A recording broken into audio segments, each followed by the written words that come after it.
COBRA lets you keep your employer health plan after leaving a job.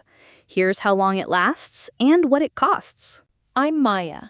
Losing your job doesn't have to mean losing your coverage. COBRA gives you a bridge, but it comes at a price.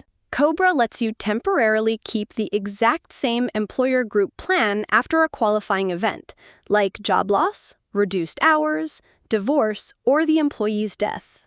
If you lose your job or your hours are cut, COBRA lasts 18 months.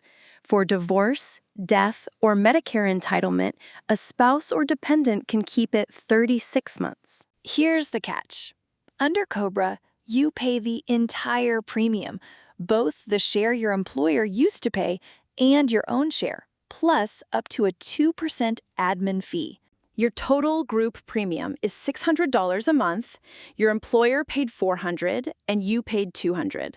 Under COBRA, you pay the full $600 plus 2%, which is $612 a month. That $612 comes from the $600 full premium plus the $12 2% admin fee. By law, COBRA can cost up to 102% of the plan's full cost. During an 11-month disability extension, it can go up to 150%. You have at least 60 days to elect COBRA, and it's retroactive if you enroll and pay, so you can wait to see if you find something cheaper. Losing job coverage also triggers a marketplace special enrollment period.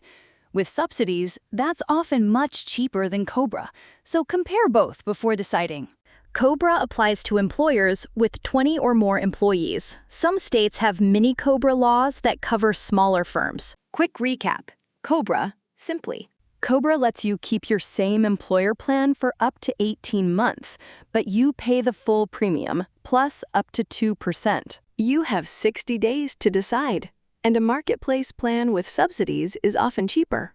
Compare both. I'm Maya. If this helped, hit subscribe, and I'll see you in the next one. Let's make insurance simple.